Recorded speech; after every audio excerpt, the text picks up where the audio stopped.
I'm the brand director at a CCP Games Shanghai studio. And one of the things we're working on there is a upcoming 4X mobile strategy game called Galaxy Conquest. Obviously, it's based in New Eden. So if you're familiar with the EVE Online lore, backstory, or if you play EVE Online yourself, you'll see familiar characters, familiar ships, familiar setting. EVE Online has been around for such a long time, and they've had their share of spin-offs, but this is one of the first times that it's delved into like such a strategy-intense genre. How did the conversation like start about how to begin this game? I mean, we had War of Ascension, right? That was a game that you did through a partner. I believe it was PlayRaven, but that ultimately didn't fell through. I wasn't around at that time. But this particular project, this is the first time we really, for a mobile project that's actually gotten this far, so to speak, wholly internally, right?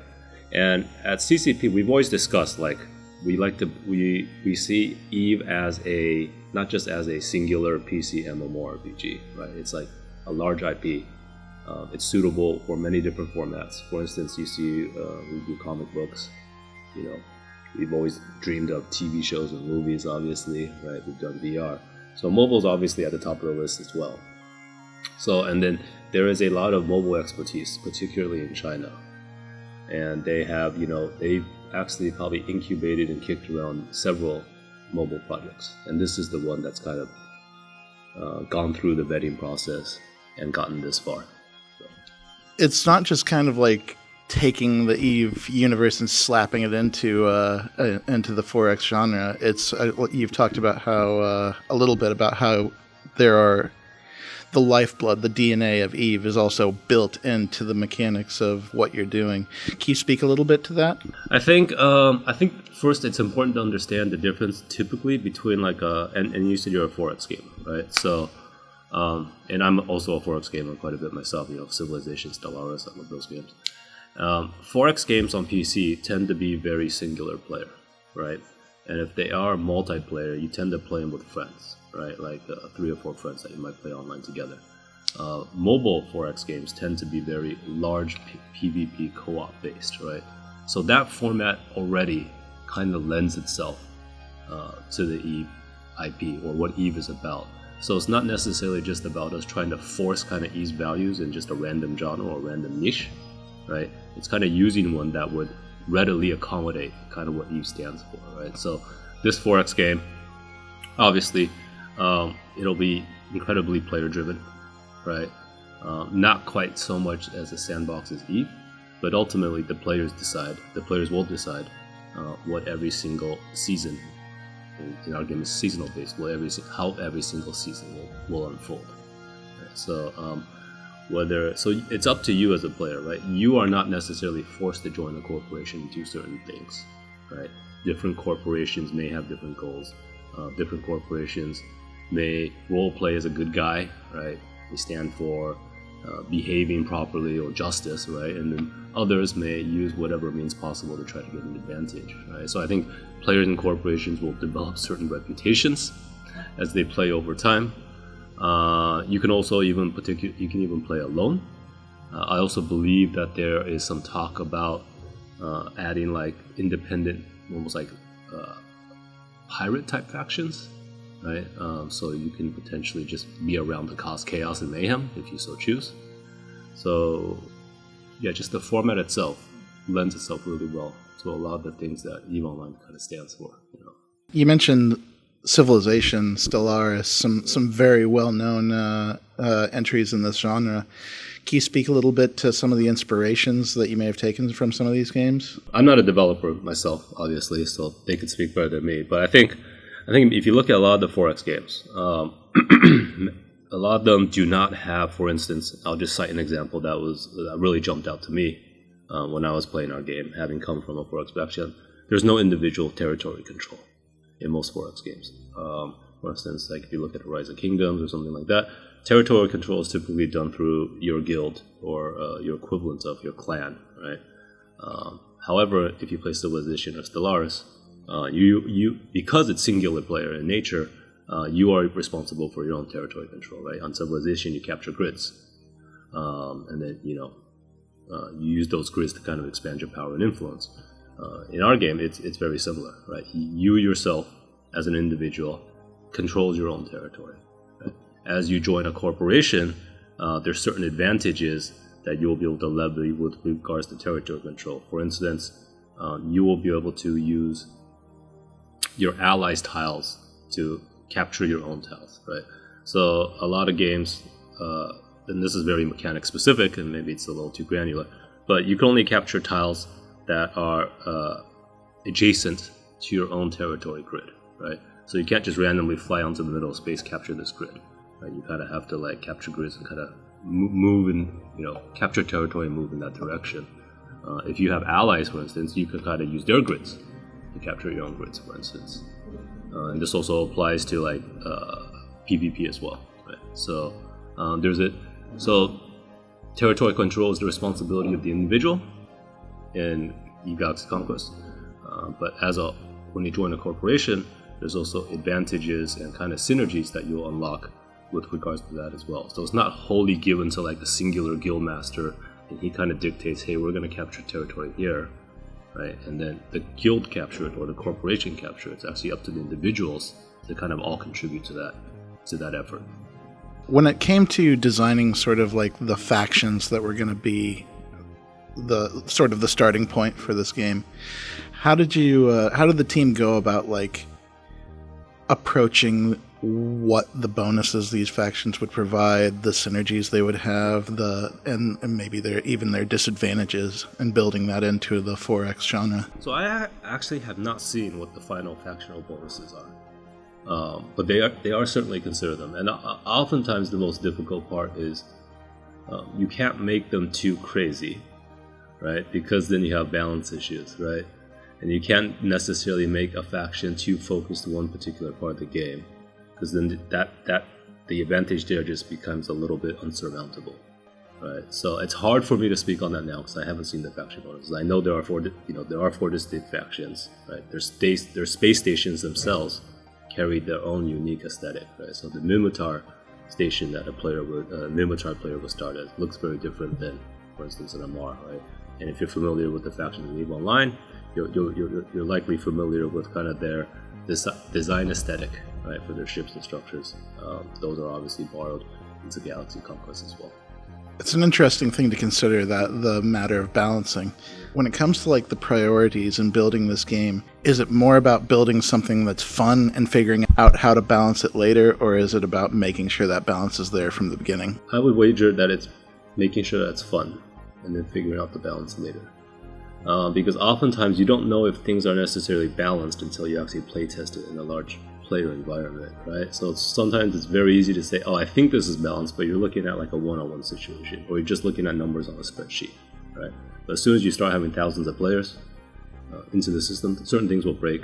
Certain things that you thought were minor become very, very oppressive, right? So I think first and foremost, it's important that the game is fun, right? And then the balance can be adjusted later. I think 4X games are a little bit lucky in the respect that it's probably a little bit easier to balance than a lot of games, or not necessarily easier, but it's more straightforward, right? Because most of the action or the combat is resolved turn by turn, right? So oftentimes it comes down to making sure that the numbers themselves make sense.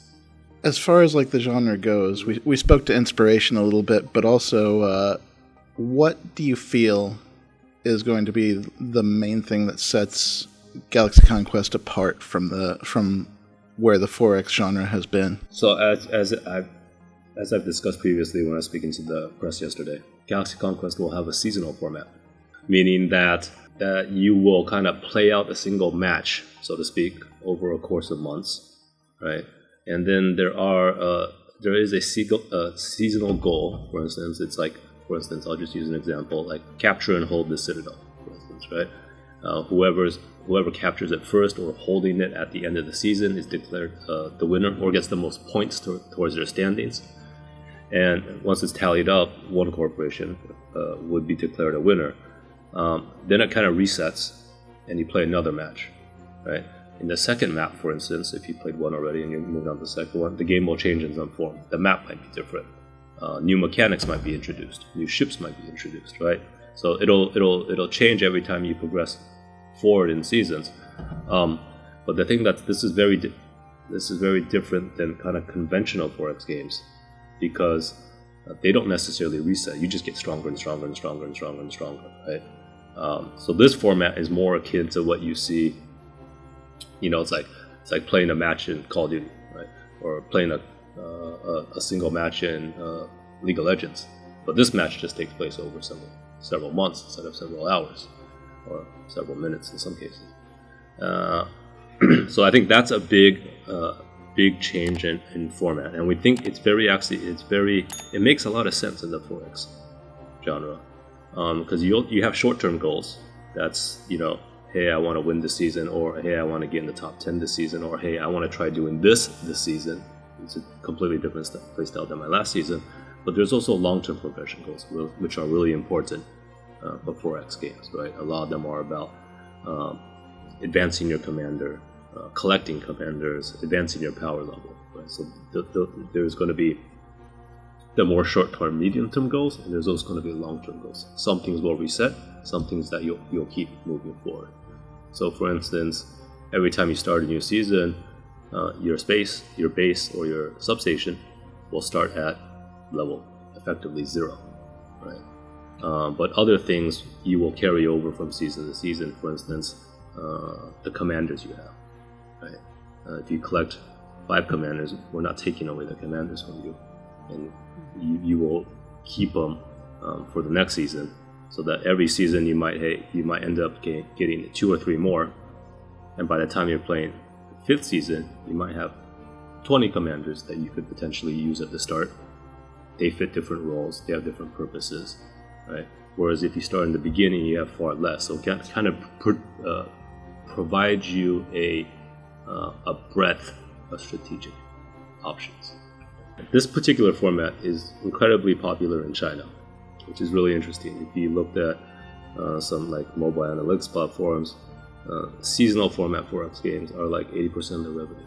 That's a very interesting thing to consider, like the idea that like instead of just sitting down to one full session of like a game, it's something that's ongoing over months. And I think over on the North American side of things, there's a lot of players that are just used to playing out one session, playing out one thing, and then finishing, and then starting over.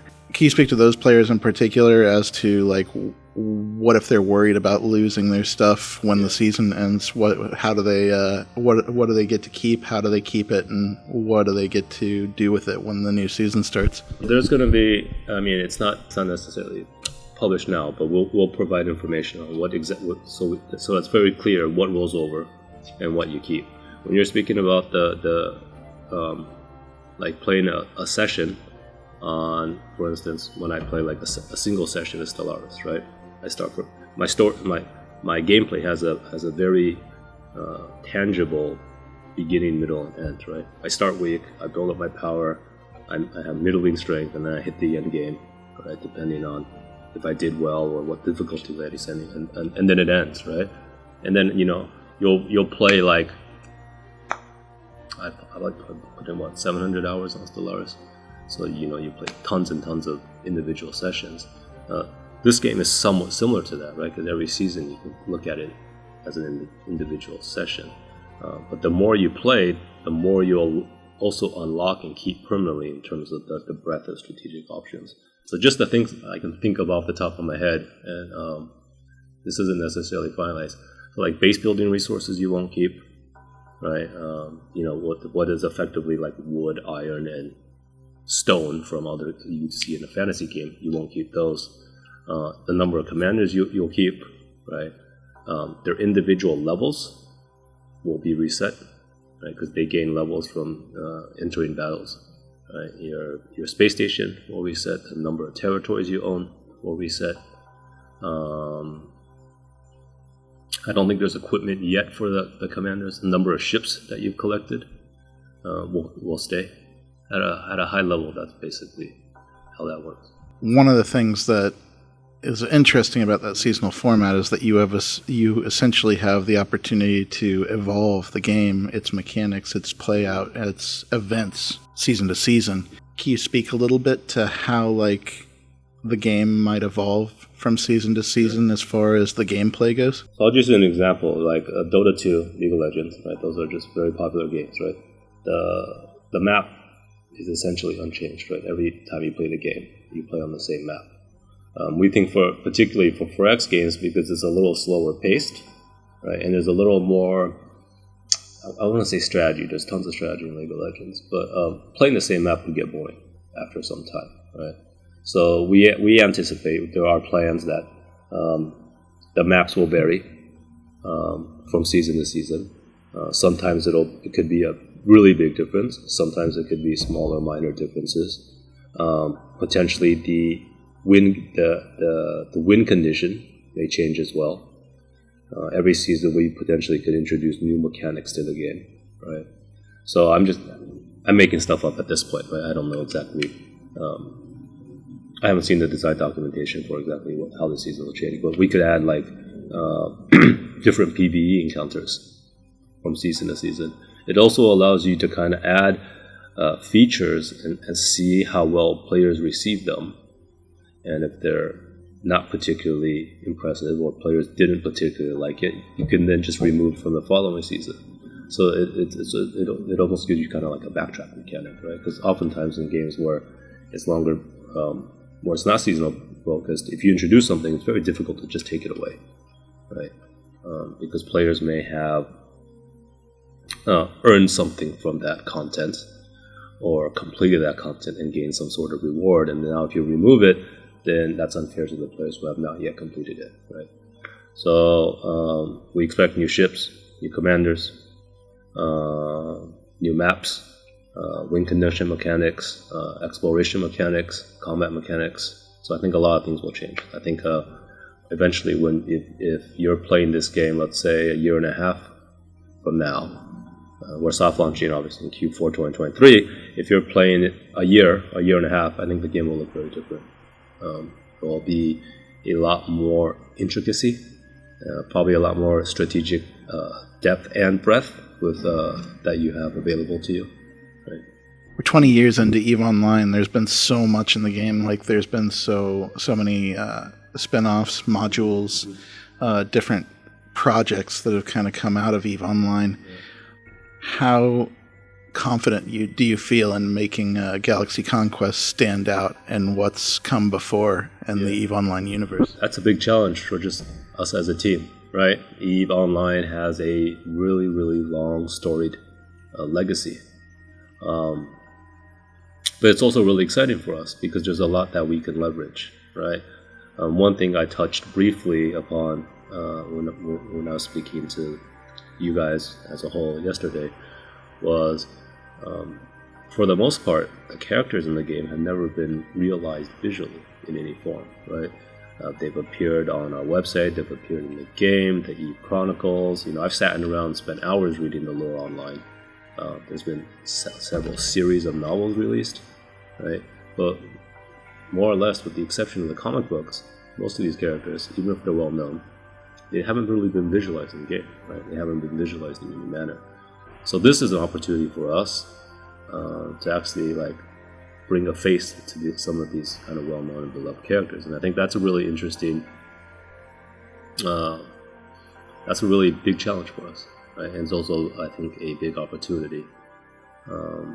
So I think it's important for us to make the game. So we want to keep, even though the game is a different platform, a different genre of the game, we expect that when people play the game, they will have the feeling like, hey, this certain parts of the game feel like EVE Online.